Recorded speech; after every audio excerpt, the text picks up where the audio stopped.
All right, let's begin.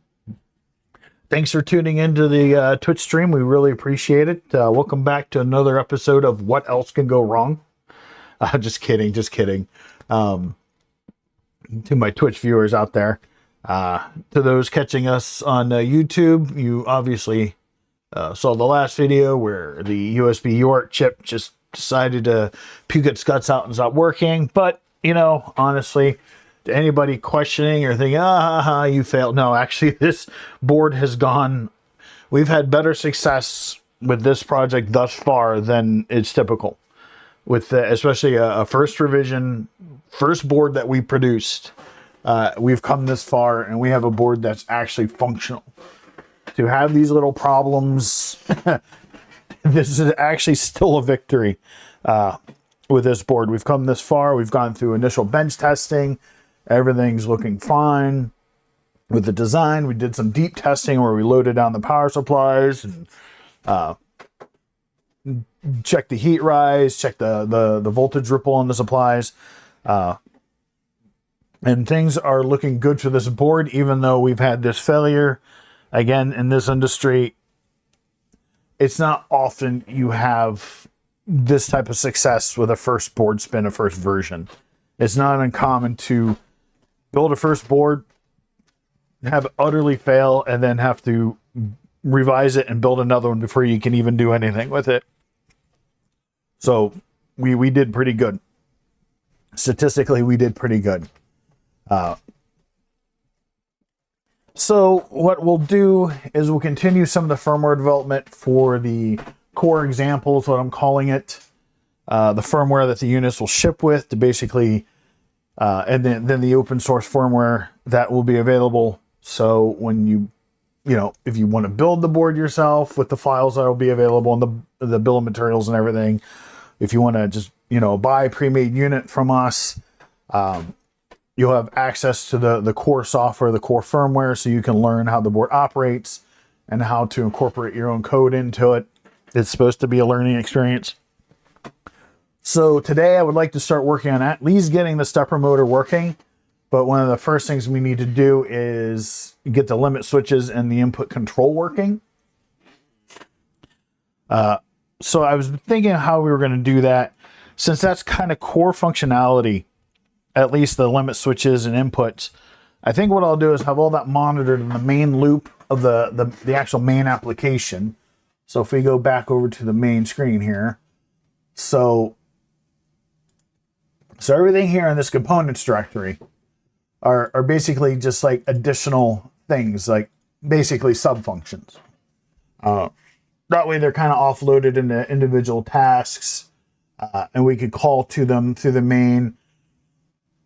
And then we can make some minor adjustments to the C files and some of the other sub-processes to make calls to each other. And I think that's what, you know, we'll do for a lot of these subsystems. But given that the limit switches, the control switches, those are kind of primary functions, I think what I'll do is I'll just put them into the main. And then the stepper motor controller will actually create as a source header file, so it can be dropped into any application. And that's another reason I'm going to have the limit switches and those control switches on the main, because then you could just drop the source and header file for the stepper motor, the 8825, and kind of make it modular. So you could drop it into any of these type of applications, anything that supports C. Obviously, you would have to kind of refactor it if you're using like a PIC or something to account, because this is all written around the ESP32's internal structure, its GPIO structure and everything. But there is nothing that would prevent you from taking this code and adapting it for something like a PIC or a Scilab's module or an NRF for another, you know, one of your own favorite modules. You'll just have to refactor everything. But the core code will be usable, like the logic will still be usable. So that's just something to keep in mind. So we need to define some of our core functions. And so all this is for all the individual functions. So what we're going to need to do is to Operating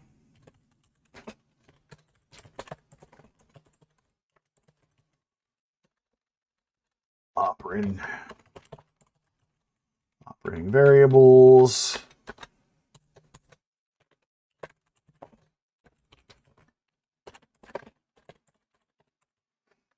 So pretty much everything here and these two sections will be basically private to the main app, because you won't need to, since it's going to be, handling a lot of the, oh, hey, here's what's going on, communication. We might have to have some kind of calls. I don't know. We may have to divide this, sub this out to a source header file. We may have to make them public, make the variables and stuff public. So the RS-45 console and the UART console can gain access to them. So we'll have to go through and clean things up, make sure, do some testing, but it's fine for now. We'll worry about that bridge when we get there. So since we're going to be using the limit switches, let's start getting all that defined.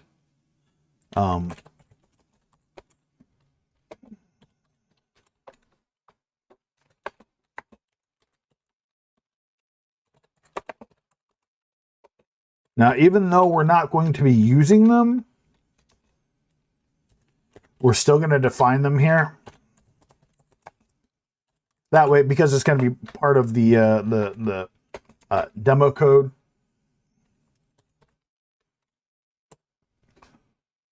So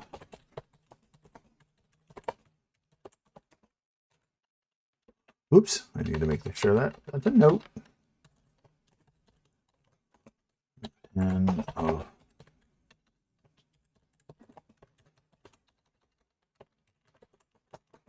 switch one, and it's an input only.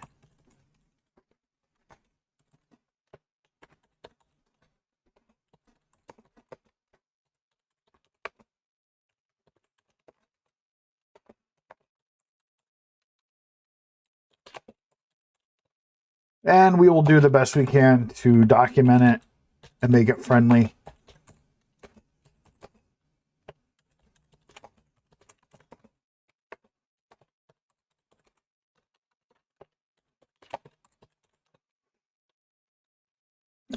So now CTL1 32.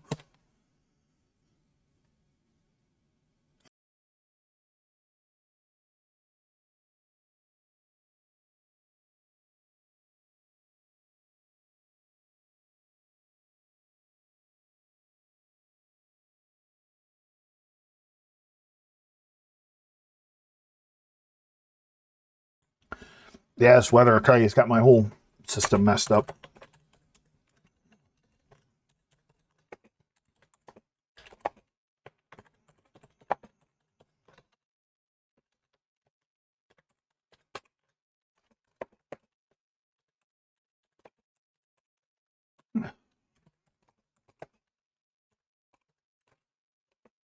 All right, control 2, 33.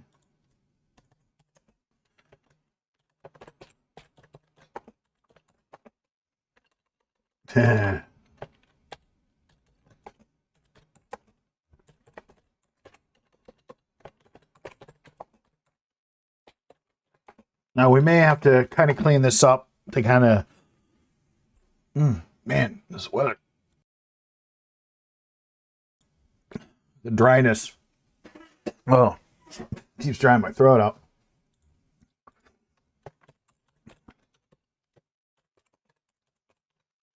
So when we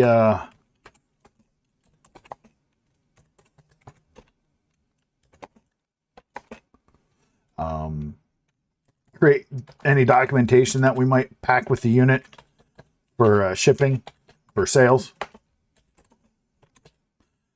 we may want to make sure everything matches. So this may get revised, the text here. In, out, no, input. All right, so that's our controls and our limit switches.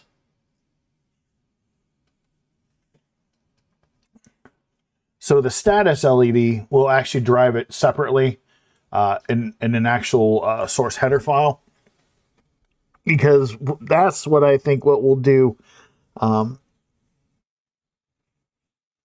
We can use a status LED and maybe figure out how to write it so it can have a set number of flashes.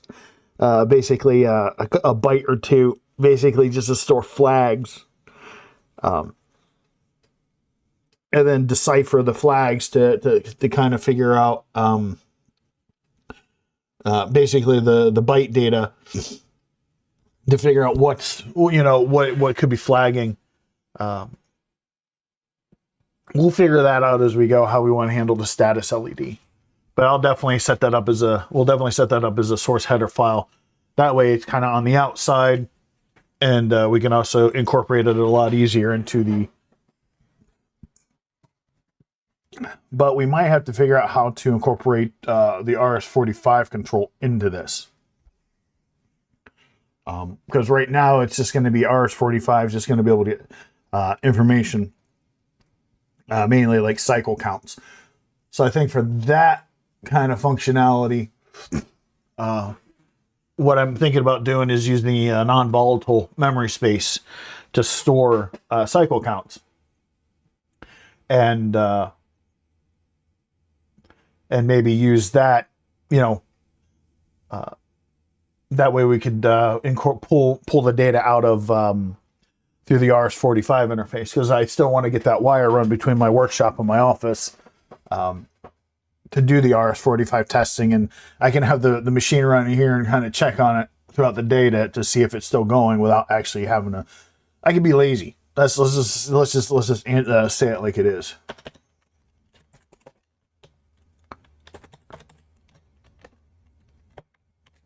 You know what? I've kind of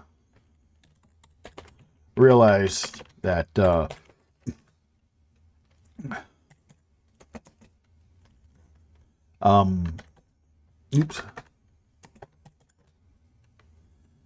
probably angering some of you hardcore coders out there, because I keep switching how I handle my variables. I'm not sticking with a consistent format. And I know that is probably wrong. And I know that there's some coders out there probably who are catching these videos, and they're probably pounding their keyboards like, why? Yes, I know. One of the things they say is to stay consistent with like your variables and your functions and everything, but I have a hard time doing that. So, you know what? Let's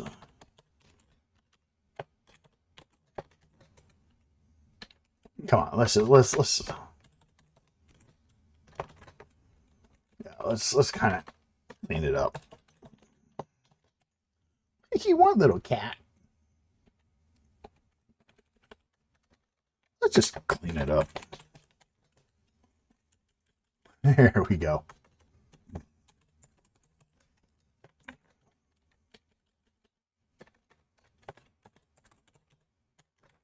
At least we'll have some consistency here. So here we go. Let's fill this guy in.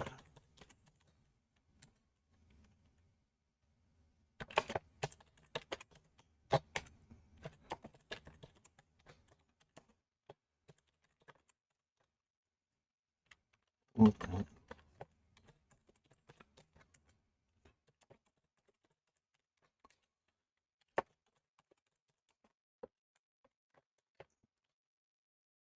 All right. So the reason I'm doing this is I'm just going to be using a like an iteration loop to initialize all these pins, and that way I don't have to. It's just a little bit easier on me. It saves some typing. So we're going to go ahead. Do I have, I'm going to need GPIO. Let me see here.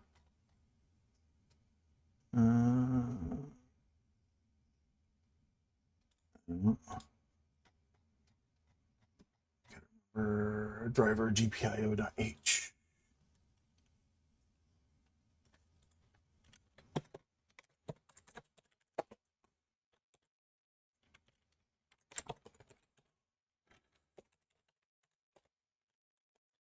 All right. Yeah, we'll definitely fail if we don't have that in there. Make sure driver.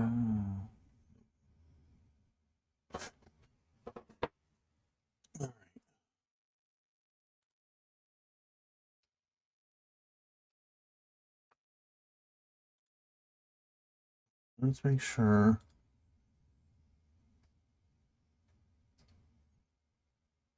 That we include that here.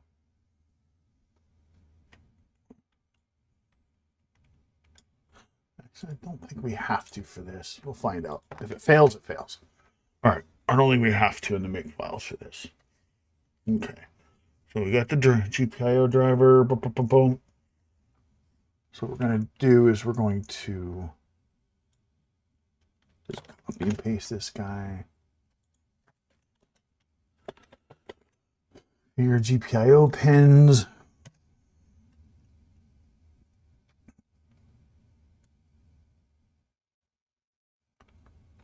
So this will iterate. So what's great about this little function is we could expand on it to set all the, for one thing, all the nuances of a GPIO pin. I know you can do it with structs and stuff, but honestly, I find structs to be a pain in the ass. Especially if they're not well documented. They're a royal pain in the ass, and I think sometimes programmers don't document them very well. So I hate them. I hate structs. They're nice. They seem to be pretty nice, but when they're poorly documented, they're a pain in the ass. So let's go ahead. All right, let's go ahead.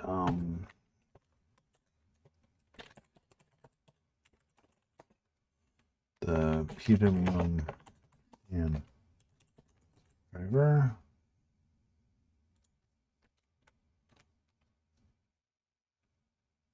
All right.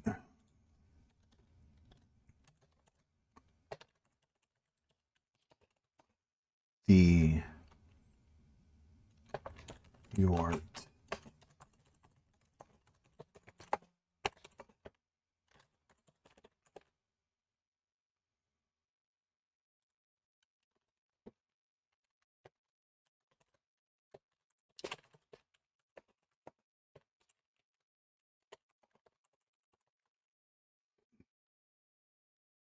And again, if you wanted to, take this, learn off of it, and adapt it to like interface with Modbus or something over, RS-45, it'd be great because I think there's some Modbus examples even for the ESP32.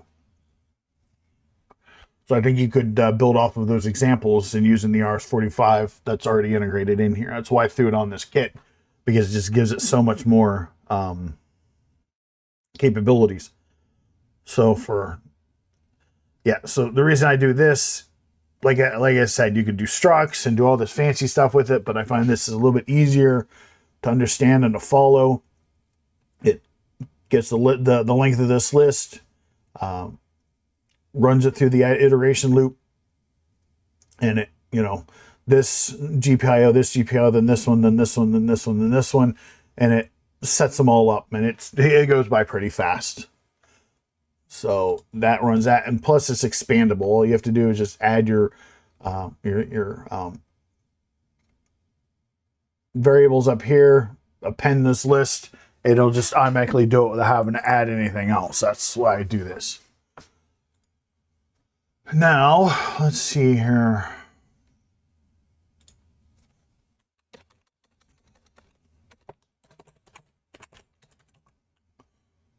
So we're going to do prototypes.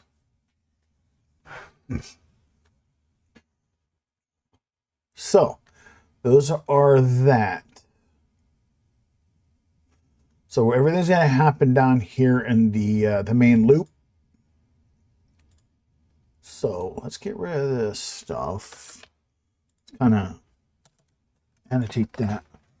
So again, before we get the motor to move and get the gantry to move, we want to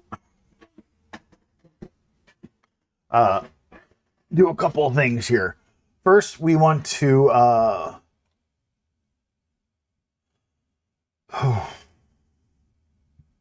we need some let's see here. No, used. Let's clean this up here.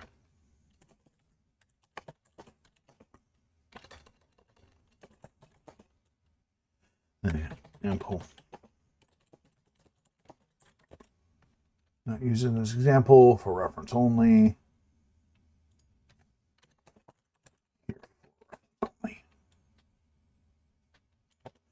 Because technically,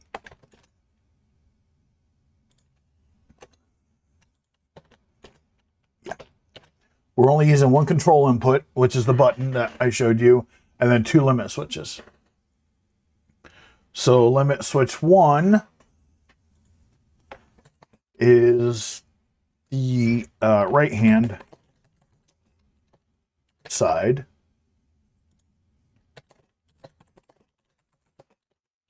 Let's kind of set that up. So we want to put in some safety factors here. We want to make sure that, first of all, control 1.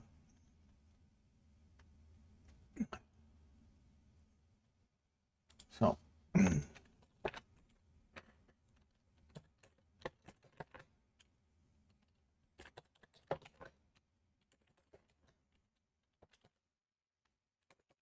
level control 1.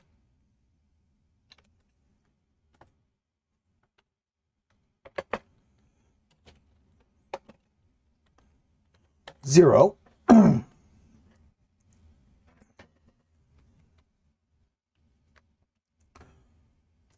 No, does not equal 0. So in other words, this is the main control for this guy. So basically, if the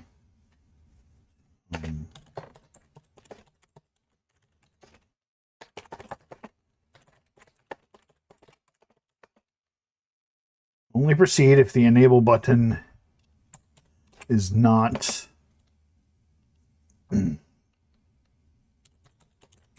not depressed.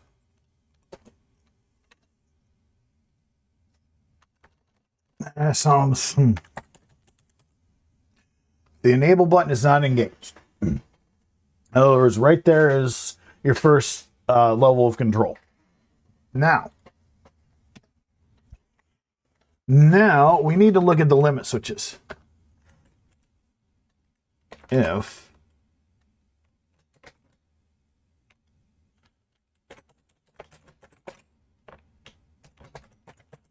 level limit 1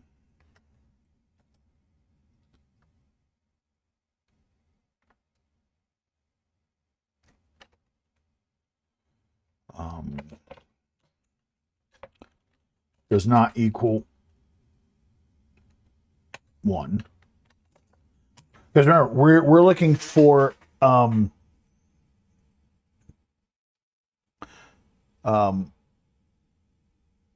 active lows.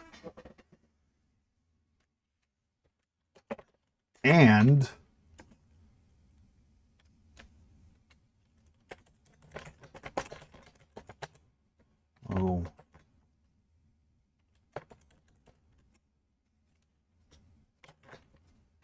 two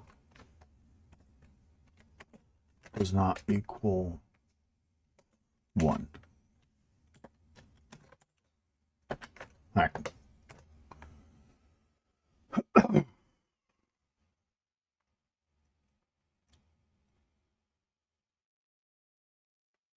So what we're going to do is we're going to throw a little bit of debugging code in here. Okay.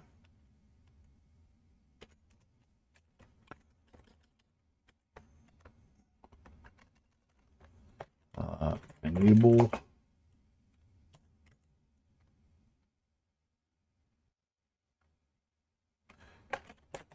Good.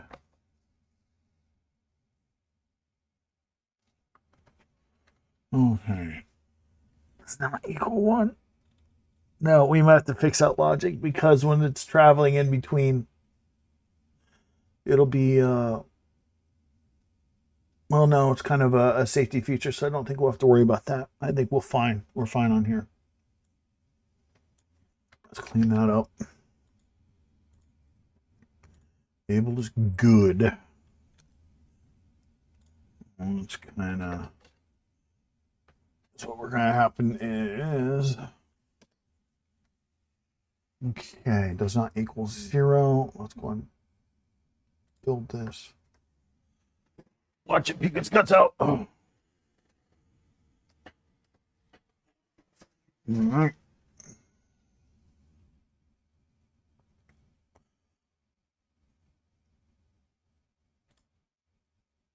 So let's go here.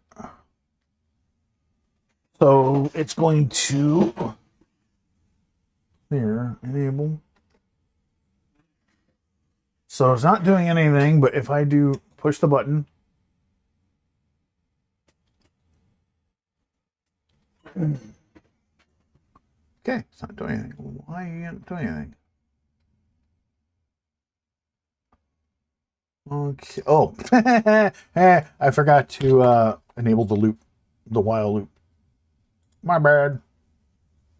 I'm a big old dummy.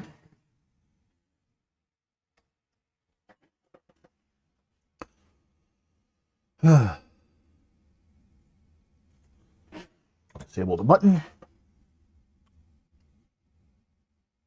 Flash the device. Boom.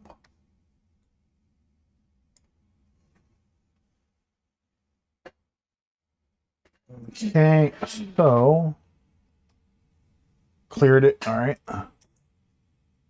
Enable is good.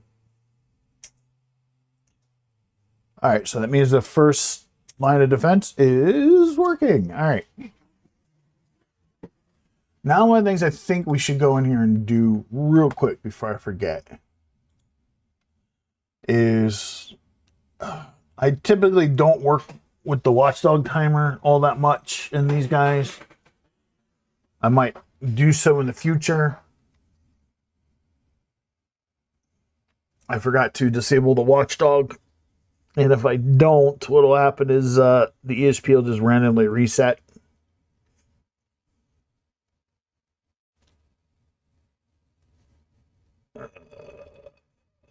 Oh, here it is. Oh, no, it is disabled. Okay, good. Good, it's already disabled. So now we know our initial logic here is good. That it's perfectly fine. So what we can do then is just, I'm going to pull that out. Now,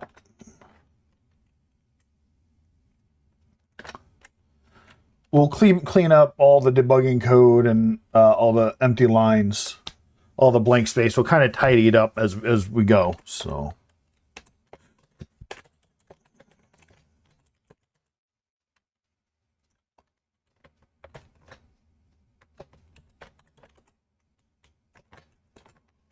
One.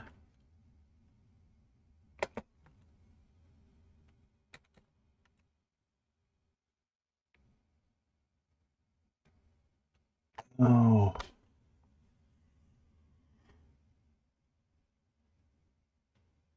Actually, if they both, they're normally high. If they both equal low at the same time, that's a problem. that's what we're going to do.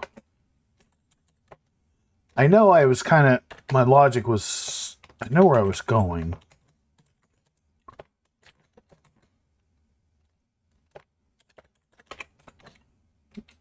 Two.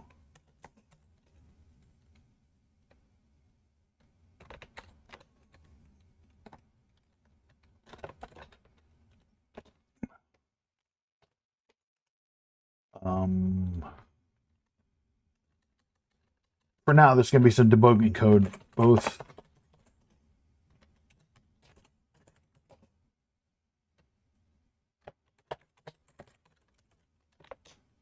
So what this will do is this will be part of the error. It'll flag an error down the road to say that there's a problem with the limit switches. So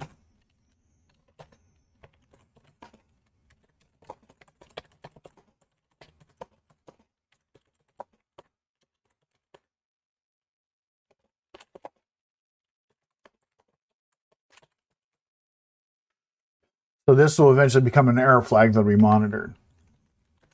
So we will have to deal with this. So let's build it and kind of test it.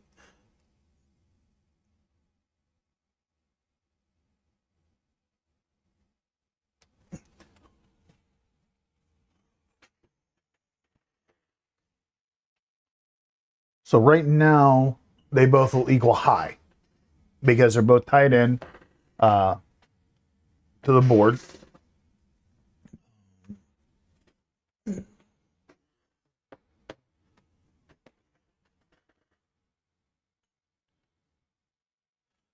Wow, this compiles.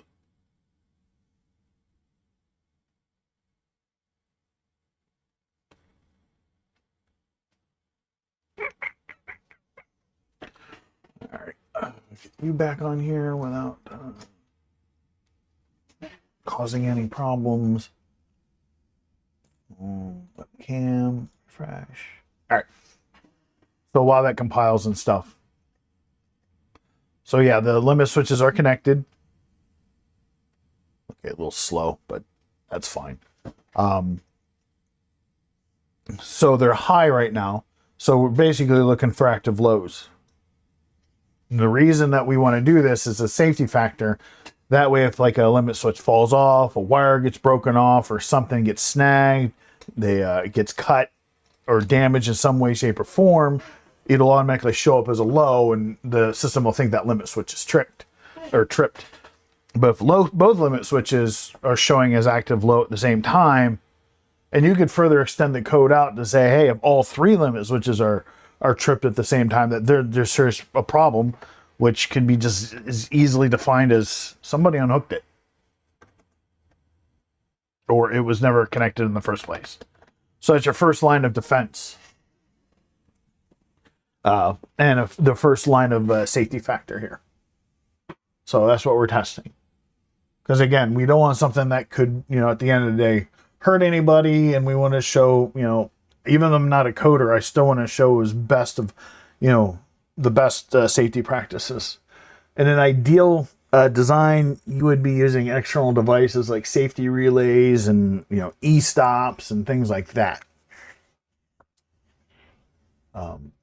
So I do not want to discourage you from those type of things and encourage you to ignore real safety devices such as e-stops, especially if you're building larger machines.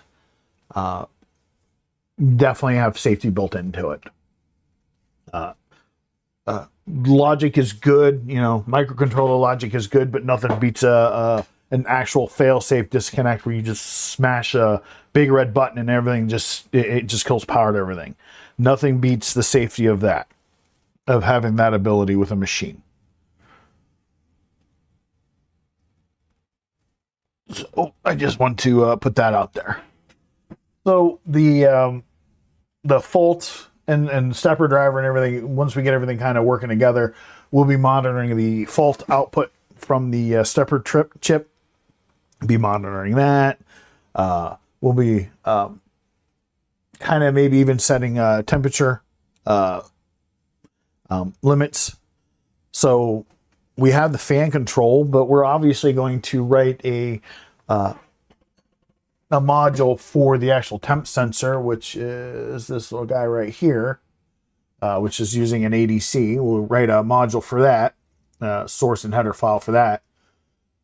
And that'll just monitor the temperature, and we'll be able to extract it through RS-485.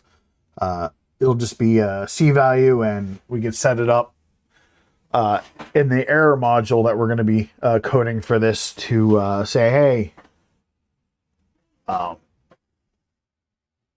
wonder why it took so long to build. That was just gnarly. I don't know why it just took so long to build that time. Maybe, don't know. Not going to complain about it. So let's go back to the main screen. We're uploading it. All right. We're going to reset. Clears the console.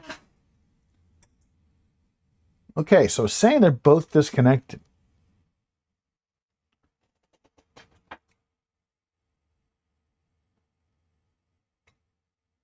So we've got something wired up wrong here.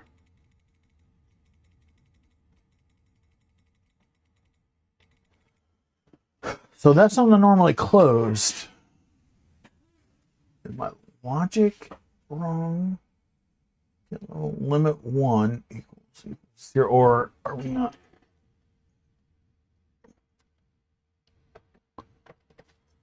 Okay, well, let's go into troubleshooting mode and see if we can figure this little guy out here. Let's make sure, because it could be my logic. I could have something messed up with my logic. That's not a first for me.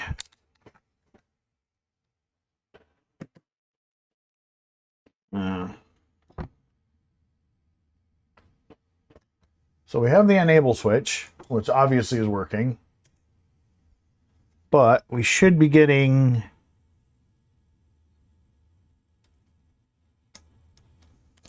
No, so let's go to ground.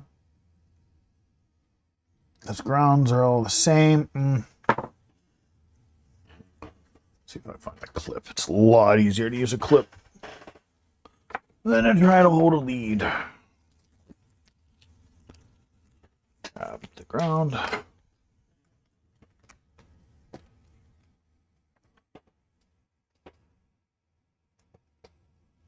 All right, so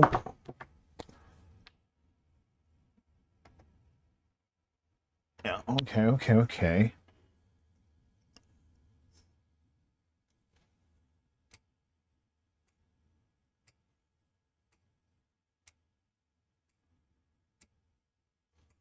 Okay, so the switch is obviously working.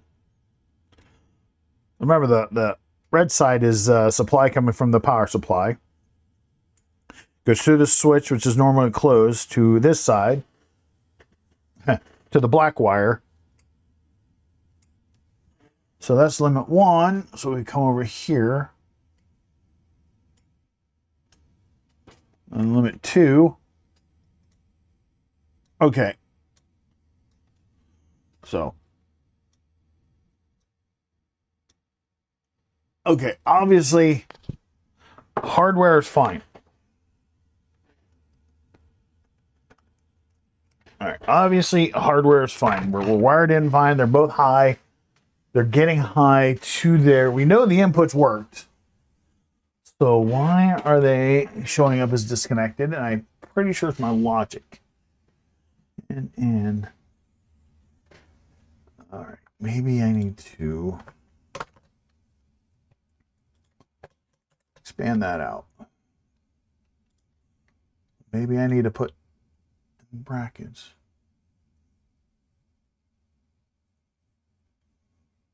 Equals 0. Well, oop. 1. Change this. Not equal 1. Build it. Hopefully it doesn't take 4 minutes like it did that last time.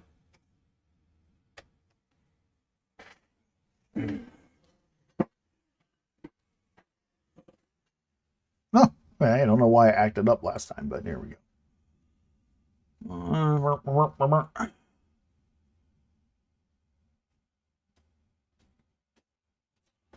Let's reset the device. All right. Both switches disconnected.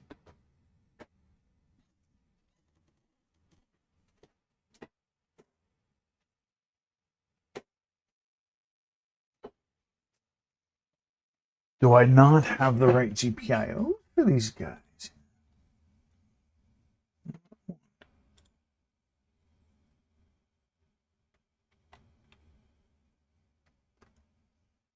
$35, $36, $39.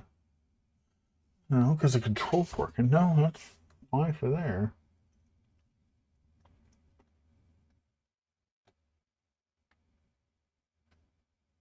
If GPIO get level.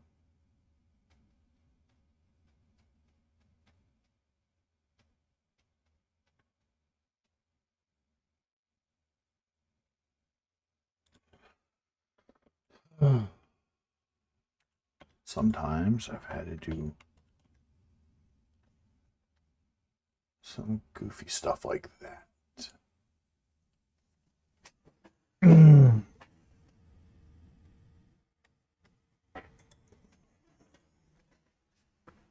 figure it out. It's usually my logic that causes the problem.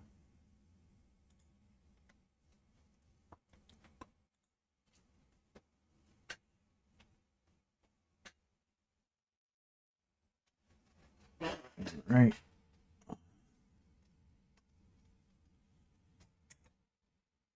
Why are you showing them as disconnected? All right. All right, fine. Let's...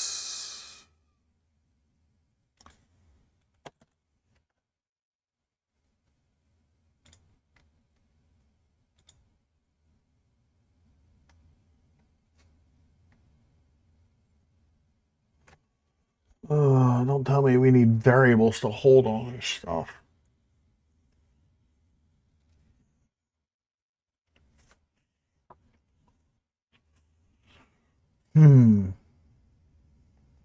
I've had that happen too. No, it shouldn't. All right,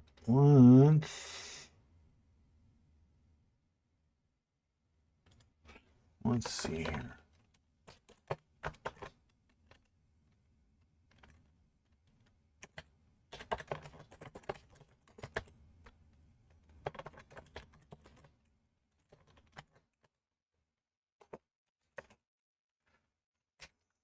Zero.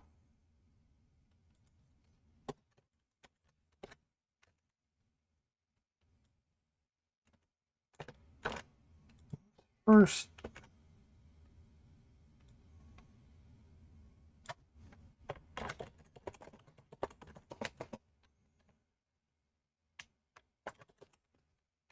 One hit.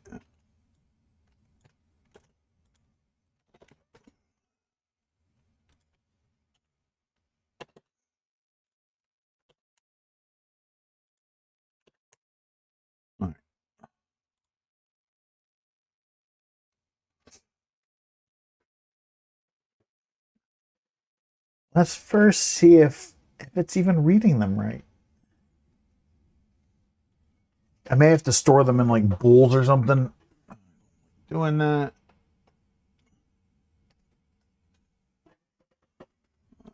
Doing that at all. Oh.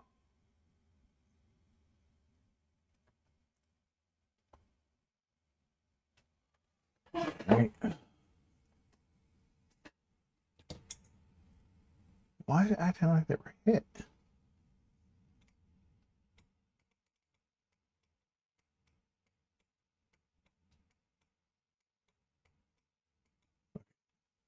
I screw something up here. Couldn't have. Okay, because the control input's working right here. Limit 1. What in the world is going on here?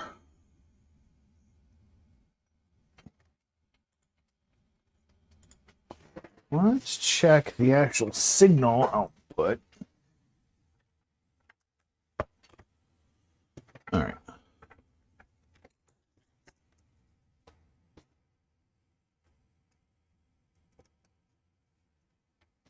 All right, so this should be limit 1. 0. It's getting through the opto.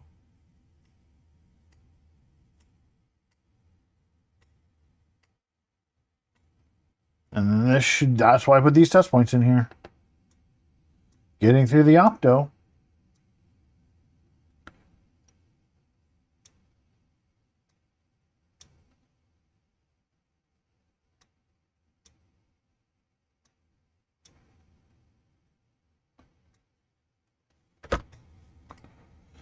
Okay. The ESP30. Okay. Why is my what is it? Enable is good. So it comes in here. If that does not equal 0,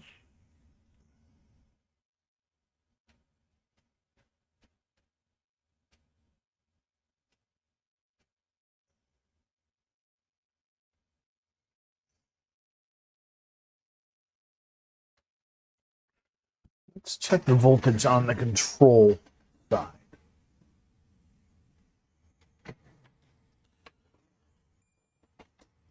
Really? The game you want to play? All right, so this should be the controls.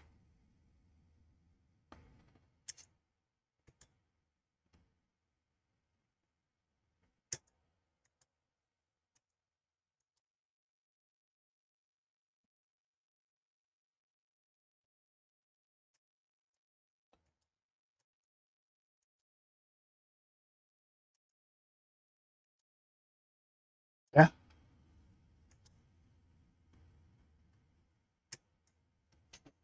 Oh, yeah, that part's working. What is going on with you? Okay, that is not fun. That is not good.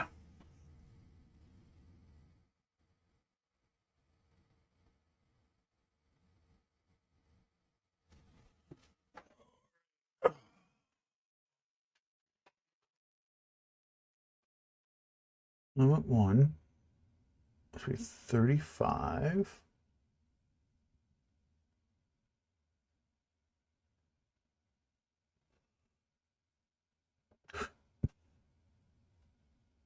Oh, it's not engaged. Only. Ring there.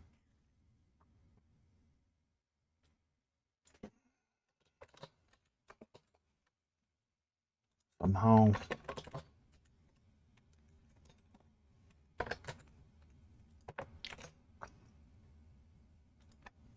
If we get a change of logic. Oh, no.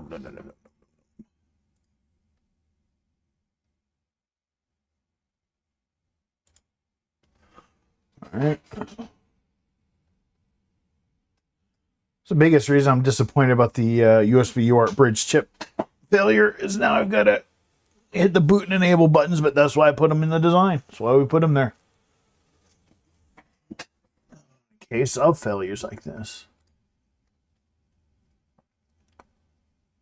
Okay, I don't know why.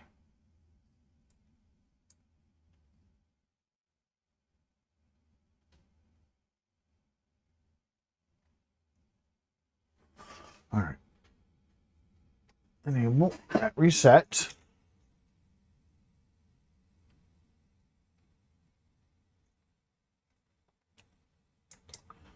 All right, let's do something here. Let's put these guys outside of this loop.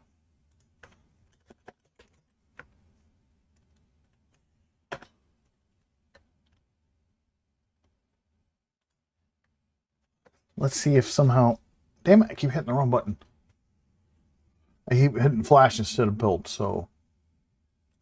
What I've done is I've just kind of pulled these tests outside of this loop, because the logic could be interfering. I might have to actually create variables and monitor somehow. I'll have to figure that out. We will figure that out.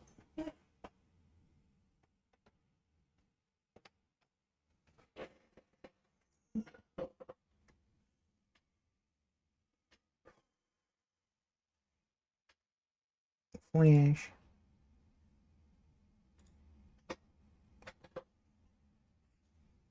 Does not equal 1. Okay. All right. Reset the device.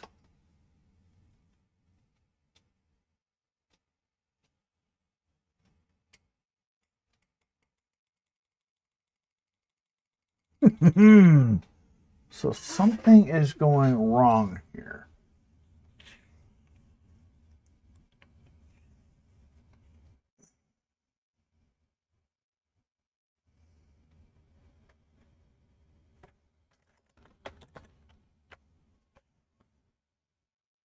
What's funny is this was the same...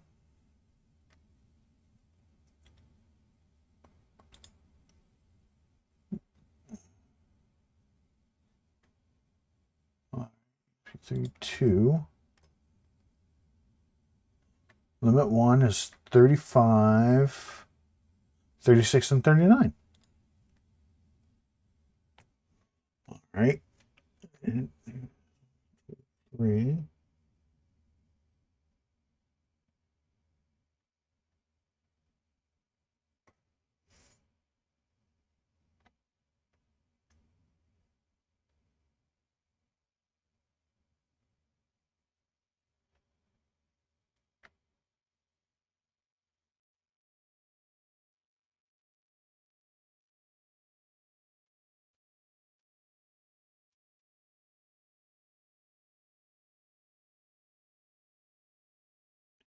Why is it?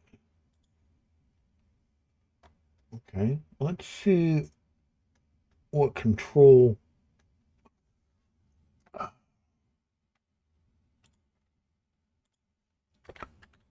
Limit 3.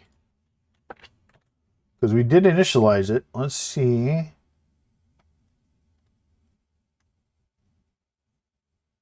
we're going to change the hardware over.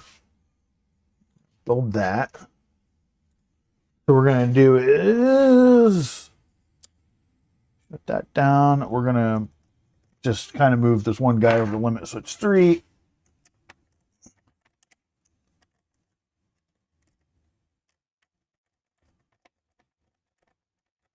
Because we know electrically it's working. Well, let's see if... I hope the ESP is not having problems. That would not be good. Flash that over. Limit 3, I tied into limit 1. So... reset. Yeah, limit 3 is acting like it's hit. It's like the ESP just like, not gonna work right. All right, well then, what we're going to do then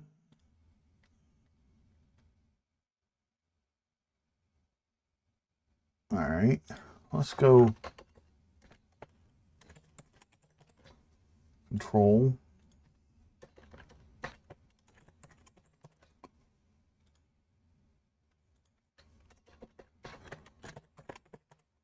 What we're going to do is we're going to, we know, wait a minute.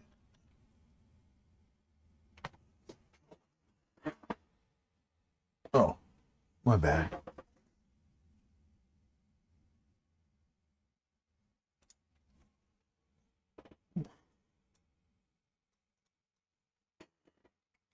We're going to put those over to control. We're going to see if the control side is working. So, build. All right. Oh, this building. We're going to kind of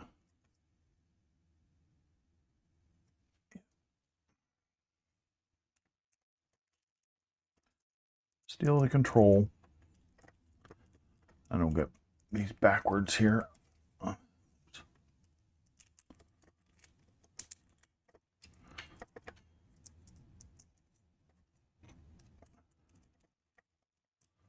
know the logic's working inside, or the optos are working. I don't understand why the...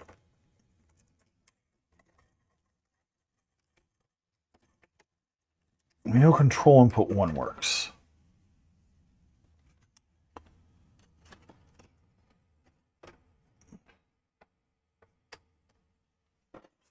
It's over.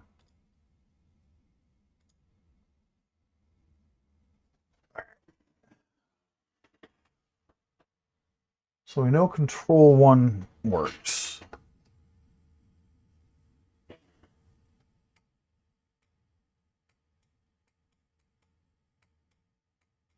What in the world is going on here?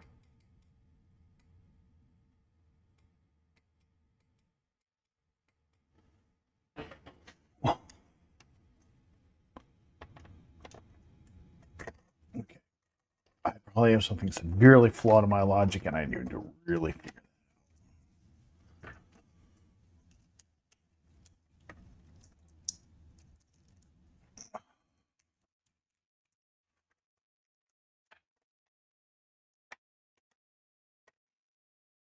out. Okay. Let's see what's wrong with the logic here.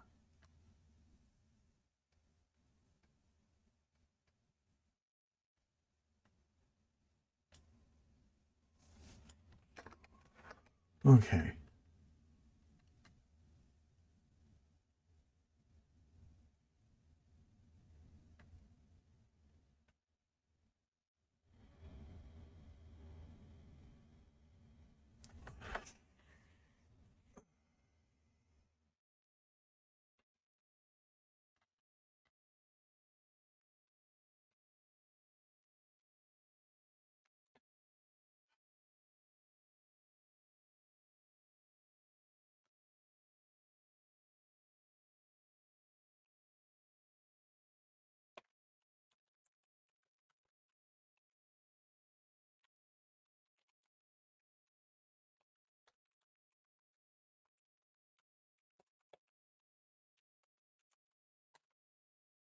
All right, let's try something different.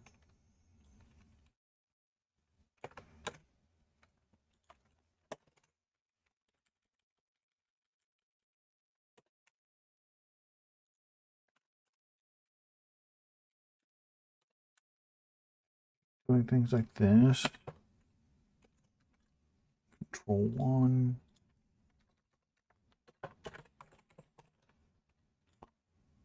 But sometimes the system does not like it. All right, so in here,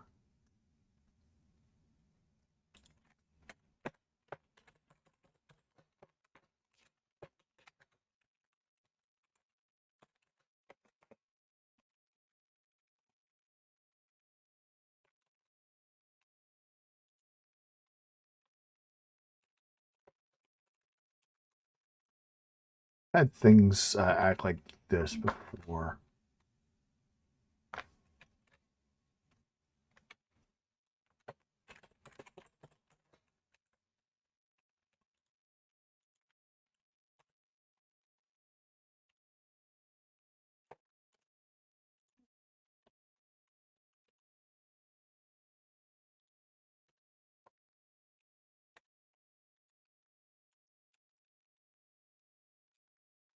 I've had to do things like this before where, for some reason, it does not like to.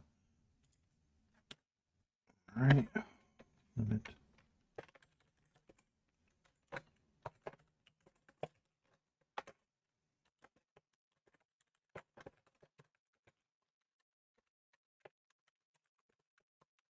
Oh.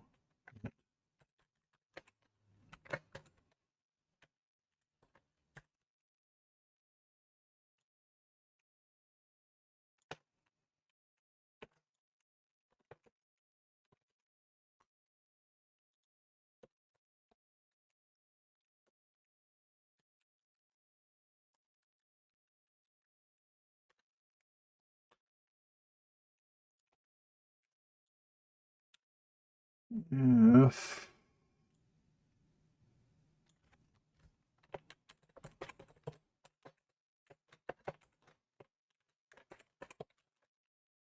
that does not equal 0. So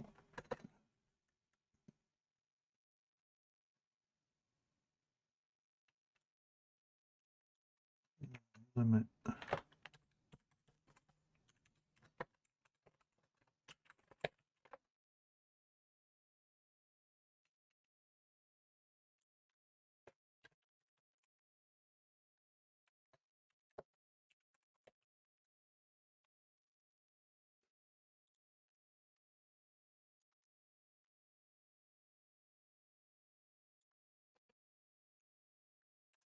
So cycle should get the status, throw them as either ones or zeros.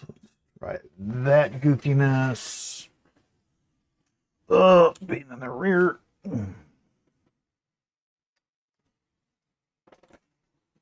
All right.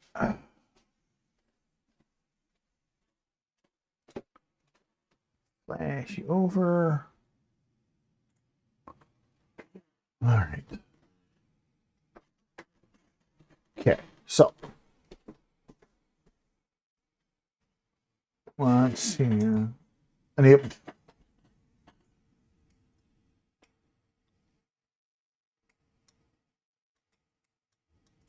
Okay.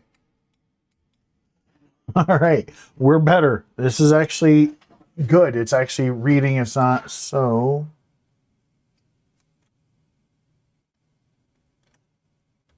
If, okay.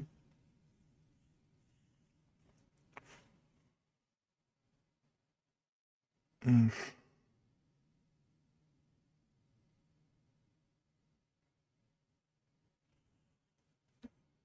oh.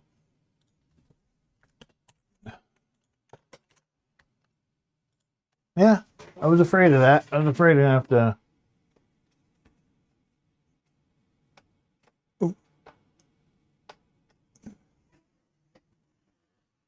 Yeah, I like the USB programming a hell of a lot better. Right. I don't have to push those damn buttons. Hopefully, we can get to a point where we can just sling a bunch of code together. All right.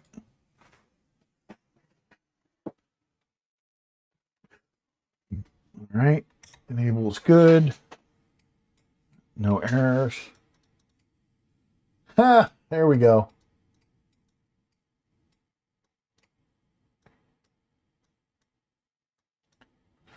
Perfect. Good. All right, that's what we had to do. We had to. It does not like having to do that. It doesn't like doing that in these loops. So I guess we'll just have it constantly get the status. So I'm not going to complain. It works. We solved that problem. All right.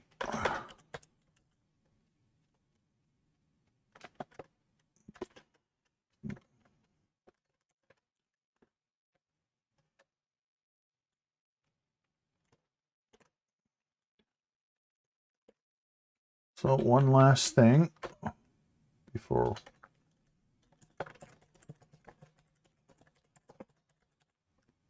normal operation loop. All right. Build. So what it should do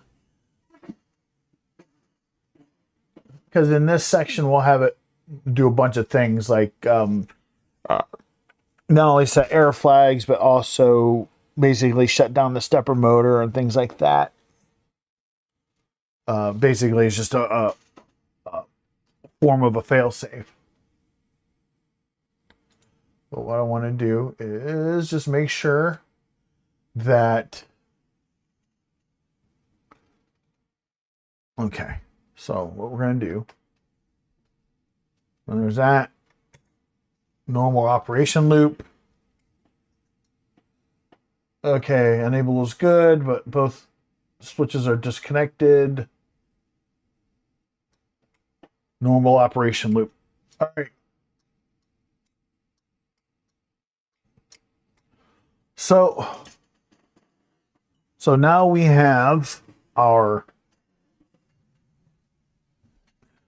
loop, our kind of a safety loop here. So let's go and clean that up. Again, we'll clean all this up. We'll just leave this kind of stuff in here for now.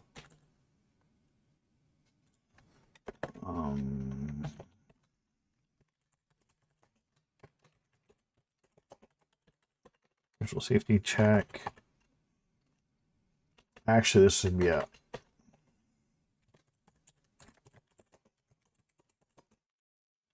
The reason I'm calling it secondary is because we have the enable button as our primary.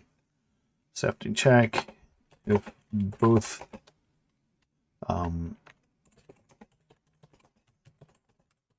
switches fail, then the system will stop and flag errors.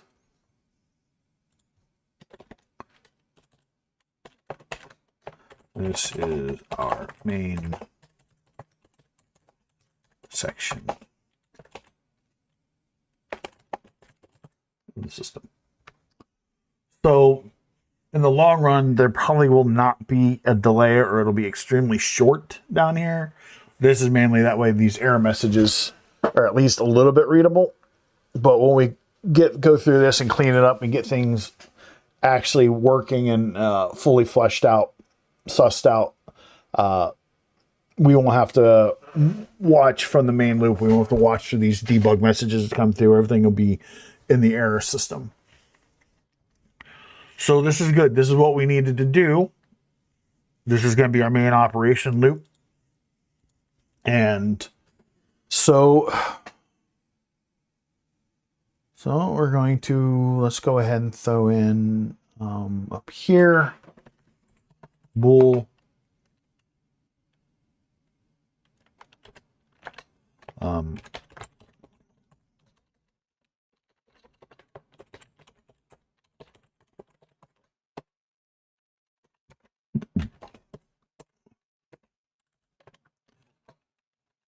See here, 1 or 0. Actually, 1.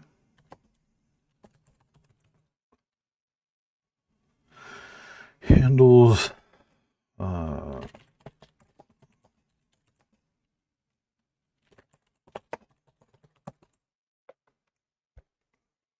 so basically we'll as it goes through, hits the limit switch, it'll go through and basically do a direction switch. We'll handle all that logic. We'll send commands to the stepper motor.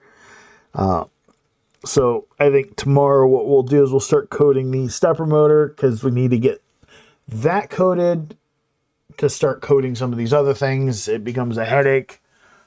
But before we can finish coding this, we have to code that.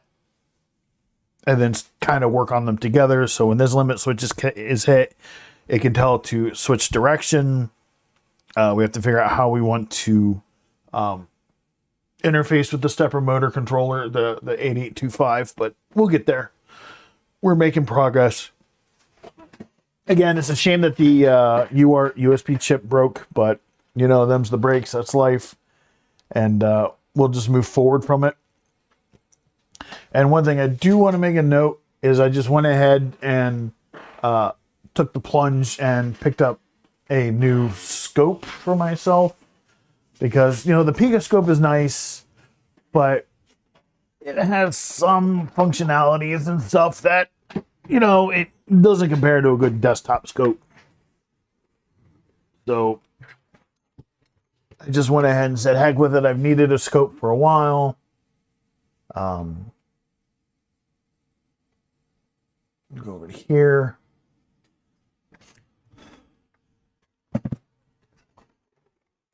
So I picked up myself a nice little Siglant 4-channel.